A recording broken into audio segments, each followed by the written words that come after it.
আসসালামু আলাইকুম রহমতুল্লাহি ওবারাকাতুহু। যখন টাকার খুব প্রয়োজন সূরা ইখলাস দাঁড়িয়ে পড়ুন, টাকা চলে আসবে। আপনারা সূরা ইখলাসটি দাঁড়িয়ে এইভাবে পড়বেন যেভাবে এখন জানিয়ে দিব, তাহলে আপনাদের কাছে টাকা চলে আসবে। আপনাদের হয়তো যখন তখন টাকার খুব প্রয়োজন হতে পারে, সেটা যে কোনো সময় হতে পারে। আপনারা শুধুমাত্র সেই সময়টিতে একটি নিয়ম মানবেন, সেই নিয়মে দাঁড়িয়ে থেকে সূরা ইখলাস পড়বেন, তাহলে আপনারা টাকা পেয়ে যাবেন। আপনাদের কাছে ইনশাল্লাহ টাকা চলে আসবে, কারণ এটা কোনো সাধারণ সূরার আমল নয়, এটা হচ্ছে সূরা ইখলাসের আমল। সূরা ইখলাস হচ্ছে পবিত্র আল কোরআন শরীফের খুবই শক্তিশালী একটি সূরা। তো আপনারা যখন টাকার খুব প্রয়োজনে পড়বেন, সেই সময় শুধুমাত্র এই যে সূরা ইখলাসের এই আমলটি রয়েছে, এই আমলটি করবেন, তাহলে আপনাদের কাছে টাকা চলে আসবে। তো আমি আপনাদেরকে বেশি কিছু বলবো না, এখন শুধুমাত্র এটা জানিয়ে দিব যে আপনারা কিভাবে দাঁড়িয়ে সূরা ইখলাস পড়বেন, সেই সম্পূর্ণ নিয়ম একদম সহজভাবে জানিয়ে দিব। তো তার আগে আপনারা এখনো এই ভিডিওতে যারা লাইক দেননি, লাইক দিবেন। আপনারা আগে থেকে এই চ্যানেলটি যারা সাবস্ক্রাইব করে গেছেন, আপনার জন্য অনেক অনেক ভালোবাসা রইল।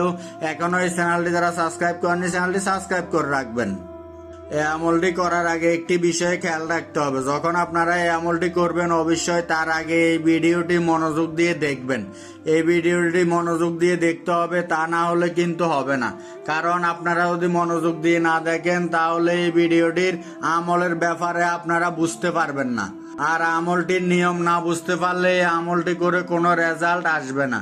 আপনাদেরকে বলবো সম্পূর্ণ ভিডিওটি দেখুন এবং মনোযোগ দিয়ে শুনুন। এই ভিডিওটির প্রত্যেকটি সেকেন্ড খুবই গুরুত্বপূর্ণ, তো আপনারা মনোযোগ দিয়ে আমার কথাগুলো শুনতে থাকুন। এই আমলটি কিন্তু আপনারা ছেলে মেয়ে, ছোট বড়, হিন্দু মুসলিম সকলে করতে পারবেন। কিন্তু আপনাদের এই আমলটি করার জন্য শুধুমাত্র সূরা ইখলাসটি জানা থাকলে হবে, তাহলে আপনারা এই আমলটি যখন তখন করতে পারবেন। এই আমলটি সব থেকে বড় সুবিধা হচ্ছে আপনারা যখন তখন এই আমল করতে পারবেন, দিনের বেলাতেও করতে পারবেন এবং রাতের বেলাতেও এই আমলটি করতে পারবেন। আর এই আমলটি যে আপনারা করবেন, অবশ্যই সূরা ইখলাসটি আপনাদের সঠিকভাবে পড়তে হবে। যখন এই আমলটি আপনারা করবেন, মানে দাঁড়িয়ে যখন সূরা ইখলাস পড়বেন, দাঁড়িয়ে থেকে যখন সূরা ইখলাস পড়তে হবে, তখন কতবার পড়তে হবে সেই নিয়মগুলো এখন বলবো। তার আগে আপনাদেরকে এখন সূরা ইখলাসটি একবার তেলাওয়াত করে শোনাচ্ছি। আউযু বিল্লাহি মিনাশ শাইতানির রাজিম। বিসমিল্লাহির রহমানির রহিম। কুল হুয়াল্লাহু আহাদ, আল্লাহুস সামাদ, লাম ইয়ালিদ ওয়া লাম ইউলাদ ওয়া লাম ইয়াকুল লাহু কুফুয়ান আহাদ। আপনাদের যাদের সূরা ইখলাসটি মুখস্থ নেই, মুখস্থ করে নেবেন। তো এই যে আমলটি রয়েছে, আমলটি কিন্তু আপনারা কখনোই ভুলে বসে থেকে করবেন না, অথবা অন্য কোনো নিয়মে আমল করবেন না। এখন আপনাদেরকে যে নিয়মে বলে দিব সূরা ইখলাসটি পড়ার কথা, ঠিক সেই নিয়মে পড়বেন। তো আপনাদের আরো বেশি সুবিধার জন্য, মানে মুখস্থ করানোর জন্য, এখন এই ভিডিওটির স্ক্রিনে শুধুমাত্র বাংলা লেখা উচ্চারণ সূরাটি দিয়ে দিচ্ছি।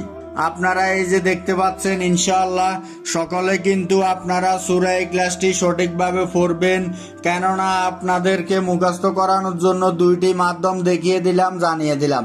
তো আপনারা এই আমলটি করার জন্য প্রথমত আগে অবশ্যই সকলে ওযু করে নেবেন। সকলকে আপনাদের ওযু করতে হবে, ওযু ছাড়া কিন্তু এই আমল করা যাবে না। আপনারা যখন ওযু করে নেবেন, তারপর কি করবেন, তারপর আপনারা যে আমল করবেন, হয়তো আপনারা এই আমলটি যে কোনো জায়গাতে করতে পারেন, সেটা আপনারা বাসাতে হতে পারে, মসজিদে হতে পারে, অথবা যে কোনো জায়গাতে হতে পারে। তো আপনারা এই আমলটি যে জায়গাতে করেন না কেন, অবশ্যই চেষ্টা করবেন আপনার আশেপাশে যেন কোনো প্রকার কোনো মানুষ না থাকে। তো আপনার আশেপাশে যদি বাচ্চা থাকে, তাহলে থাকা যাবে না, বাচ্চা সরাই দিবেন।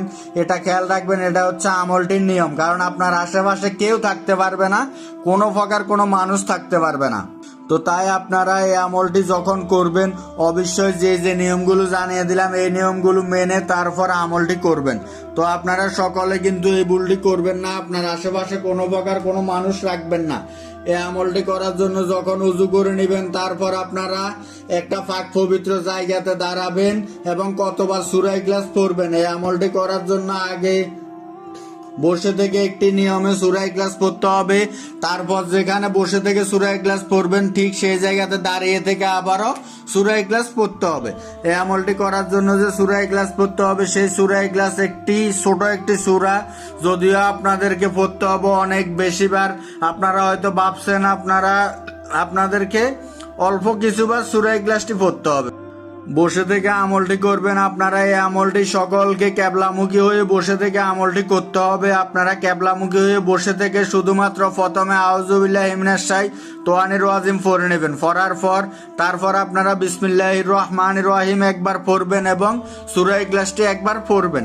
এভাবে আপনারা বিসমিল্লাহির রহমানির রহিম একবার, সূরা ইখলাস একবার, এভাবে আপনাদেরকে পড়তে হবে মাত্র 55 বার। একটু কষ্ট করে আপনারা শুধুমাত্র 55 বার বসে থেকে এভাবে সূরা ইখলাসটির সঙ্গে এই যে বিসমিল্লাহির রহমানির রহিম জানিয়ে দিলাম এই দোয়াটি প্রত্যেকবার পড়ার আগে পড়বেন। আপনাদের সকলকে এভাবে পড়তে হবে। যখন আপনারা বসে থেকে 50 বার সূরা ইখলাস পড়া হয়ে যাবে তারপরে আপনারা দাঁড়িয়ে যাবেন। দাঁড়িয়ে থেকে আবারও আপনারা সূরা ইখলাস পড়তে হবে। এটা তো আশা করি আপনাদেরকে জানিয়ে দিয়েছি একটু আগে, আপনারা বুঝতে পেরেছেন। তারপর আপনারা দাঁড়িয়ে থেকে বিসমিল্লাহির রহমানির রহিম সহকারে সূরা ইখলাসটি পড়তে হবে। কতবার তা তো বলবো, তার আগে অবশ্যই আপনারা এই ভিডিওটির কমেন্টে সকলে মাত্র 3 বার আমিন লিখবেন। আপনারা চাইলে 3 বারের বেশিও আমিন লিখতে পারেন।